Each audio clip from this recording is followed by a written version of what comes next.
What do you think, Richard? Is it OK for young people to avoid work, sidestep it completely and do their own thing? Do their own thing? Well, the answer to your first question is no. I think people should have some kind of aspiration to think about the long term. Do I want to have a family? Do I want to be able to bring up children? Do I want to live in a comfortable life? Do I want to aspire to be as good as my friends who might be slightly different from this argument? We all go out on a Friday or a Saturday night and have a good time. You can't do that if you're living on benefits. You need to have aspiration in life, and you can't do that if you don't have a job. And having a job also fulfills a whole pile of things in life that you've trained for in your education. What's the point of having education? Go back to the beginning and don't even bother having education then. But then, Richard, if you look at what young people are faced with, the idea of a job, one job that sees them through life, maybe helps them pay towards a pension, that feels old to me. That doesn't feel like an opportunity that is there for a lot of young people at the moment. Or am I missing something? Why? Yeah, you are missing something. I think that's absolutely crazy. There are masses of jobs out there.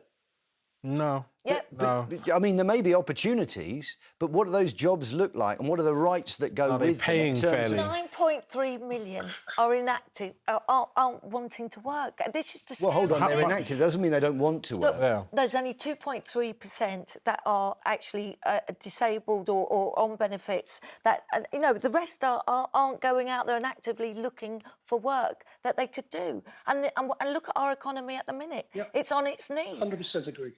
So what's the government doing about it being on its knees? It's their responsibility to set the policy. Now, they're looking at how benefits are being used, and I'm sure that's a very efficient way to look at it, but it won't solve the problem of getting people out there in the workforce. The jobs actually have to exist. They have to exist. There are many people who would consider apprenticeships doing manual labour jobs, and I think they're great jobs. They're great British jobs. But when you actually go to try and actually get them, you realise that the conditions aren't there, the pay isn't there, the availability isn't there at scale. And not every single person wants to be a manual labourer. So we have to look at where else in the job market are we creating opportunity, and we're just not doing it. But I'm telling you that the impact of Brexit has been huge. Choice, and OK, let's take one more call. Thank you, Richard. We're going to take a call from Liz in London. How much sympathy do you have, Liz, for young people who say, I can't see a place in the workforce for me? A lot, because I've got two sons, one that's in his 30s, and he had problems after his dad died, smoked a lot of ganja and blah, blah, blah, couldn't get out of bed in the morning. But now he's a dog trainer for the rich and famous in Notting Hill, and he's doing incredibly well. But he's self-employed. It took him a long time to get there. The other son, Gen Z, is very emotionally intelligent. He doesn't see a place in the world. I understand him. The world's a horrible place at the moment. It's okay for you to sit there and talk about young, lazy people. We had it so good. We're boomers. We went to uni, we got mortgages, we bought our homes. Everything was easier then. Young people, Gen Z is a forgotten generation. Young men don't know what to do with women, girls. They're afraid to approach them. And they don't see a place in the world. So we have to take that on board. My youngest, he wants to train to be a football agent. And I know if he passes his exams, he'll do a brilliant job. It'll take him a long time.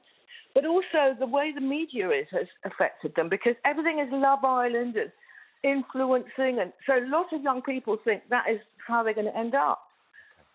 So I'm sorry, we've got to be realistic. It's a very different world. I think the reality is, Liz, Yeah, the reality is we don't know what the future holds in terms of employment.